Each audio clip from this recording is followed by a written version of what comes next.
इस समृद्ध संसार को किसने बनाया है? आइए इसे कुछ उदाहरणों से समझते हैं। उदाहरण के लिए मान लीजिए कि किसी अद्भुत शहर में लाखों बिजली के लैंप, बल्ब घूमते हुए हर जगह यात्रा कर रहे हैं। वे बिजली के लैंप और उनका पावर स्टेशन, जिनका ईंधन कभी समाप्त नहीं होता, निस्संदेह और स्पष्ट रूप से हमें एक ऐसे चमत्कारिक शिल्पकार और अत्यंत प्रतिभाशाली इलेक्ट्रिकल इंजीनियर, विद्युत विशेषज्ञ से परिचित कराते हैं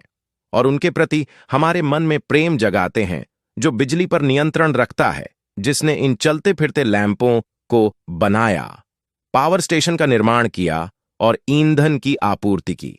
ठीक उसी तरह हमारे इस विश्वरूपी शहर में हमारी पृथ्वी रूपी महल की छत पर लटके हुए कुछ तारा रूपी लैंप खगोलीय आंकड़ों के अनुसार पृथ्वी से 1000 गुना बड़े हैं और उनकी गति एक गोले, प्रोजेक्टाइल की गति से 70 गुना अधिक है।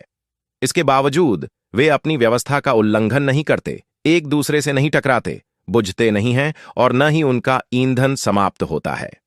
खगोल विज्ञान, एस्ट्रोनॉमी के अनुसार, जिसे आप पढ़ रहे हैं, हमारे सूर्य को जलते रहने के लिए, जो पृथ्वी से 10 लाख गुना बड़ा है, 10 लाख वर्षों से अधिक समय से अस्तित्व में है और इस ईश्वरीय अतिथि गृह डिवाइन इन में एक दीपक और भट्टी के समान है। प्रतिदिन इतने केरोसिन की आवश्यकता होगी जितना पृथ्वी के सभी समुद्रों का आयतन है, या इतने कोयले की जितनी पृथ्वी के सभी पर्वतों की विशालता है, या हजारों पृथ्वी के आकार के लकड़ियों के ढेर की आवश्यकता होगी ताकि वह बुझ न जाए।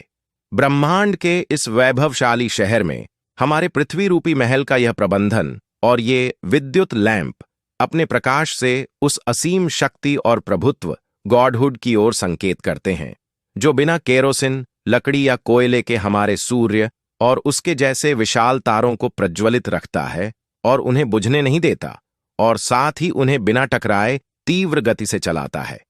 ये लैंप और उनका प्रबंधन उस मानवीय उदाहरण की तुलना में जितना अधिक विशाल और पूर्ण है, उतना ही अधिक वे उस विद्युत अभियांत्रिकी, इलेक्ट्रिकल इंजीनियरिंग के संदर्भ में जिसे आप पढ़ रहे हैं।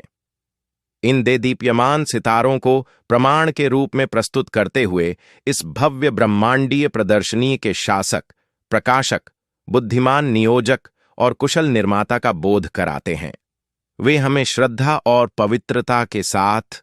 उनके प्रति प्रेम करने और उनके समक्ष नतमस्तक होने की प्रेरणा देते हैं।